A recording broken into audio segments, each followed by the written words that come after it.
Effectivement, la maladie à coronavirus a impacté l'ensemble des sociétés et même l'économie ivoirienne. Dès son entame au mois d'avril dernier, l'ANADER a pris des dispositions pour faire passer le message à l'ensemble des structures de terrain.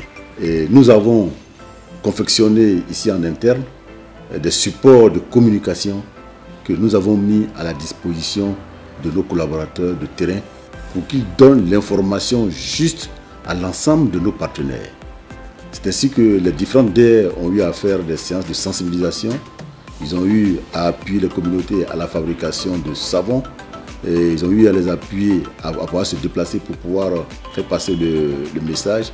Il y a eu des réunions qui ont été organisées dans les villages pour que les responsables de communautés puissent passer le vrai message pour que les mesures barrières puissent être appliquées à l'ensemble de nos partenaires de terrain. Le gouvernement lui-même a initié un ensemble d'actions et l'ANADER a eu le privilège de conduire le PURGA, qui est le programme d'urgence agricole Covid-19, concernant les filières maïs, la filière banane-plantain, la filière manioc et les maraîchers. C'est 100 000 bénéficiaires qui ont eu des kits pour que leur activité ne soit pas du tout perturbée par la maladie à Covid-19. Et comme c'était un programme qui était sur une très courte période, une période de 3 mois, l'ANADER a instruit l'ensemble de son dispositif pour que les activités puissent se dérouler selon le calendrier qui a été indiqué. Aujourd'hui, on peut affirmer que ça a été une très bonne chose puisque l'ensemble des exploitants agricoles des bénéficiaires reconnaissent le bien fondé des mesures que l'État de Côte d'Ivoire a prises pour les appuyer dans le cadre de la mise en œuvre des activités agricoles et éviter que la Côte d'Ivoire ne tombe dans une spirale de manque de ressources alimentaires.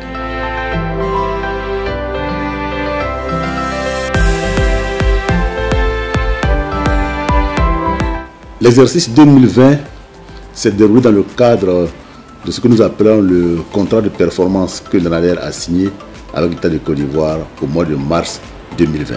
À la suite de la confection de notre plan stratégique de développement 2020-2024, l'ANADER a identifié 4 axes. Le premier axe portait sur l'appui à tout ce qui est spéculation végétale et animale. L'axe 2 portait sur l'appui à la lutte contre les pandémies. L'axe 3 portait sur l'amélioration des conditions de travail des agents de l'ANADER. Et un axe 4 où il y avait un ensemble de projets productifs qui devaient être mis en œuvre. Nous avons commencé à partir de notre plan d'opération à implémenter les différents axes de travail. Et c'est ainsi que l'ensemble des activités que nous devons mener avec les partenaires que sont dans la filière café-cacao, dans la filière anacarde, dans la filière des cultures vivrières, manioc, maïs, en plus de celle du PURGA, ont pu être conduites sans grand dommage. Et les partenaires qui sont revenus aussi nous ont recontactés pour que nous puissions reprendre les activités qui avaient été suspendues au mois de mars dernier. Dans l'ensemble, on peut dire que l'année 2020 s'est déroulée dans de bonnes conditions pour l'ANADER, même s'il y a eu un petit freinage au départ de la campagne au mois de mars-avril dernier.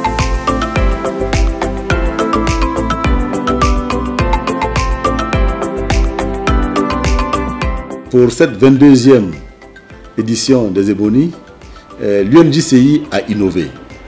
Et je crois qu'il faut les féliciter pour cette innovation et les féliciter pour le travail que les journalistes en général font ici en Côte d'Ivoire.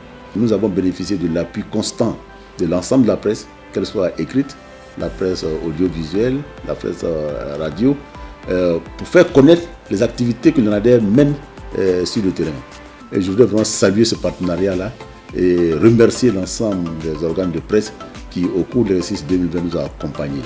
Et leur souhaiter une très bonne fête des Ebonies. L'Ebonie met en exergue le meilleur des journalistes, mais il a travaillé en collaboration avec beaucoup de personnes. Et je pense que les prix qu'ils vont remporter, c'est aussi le prix de la collaboration avec l'ensemble de leurs partenaires.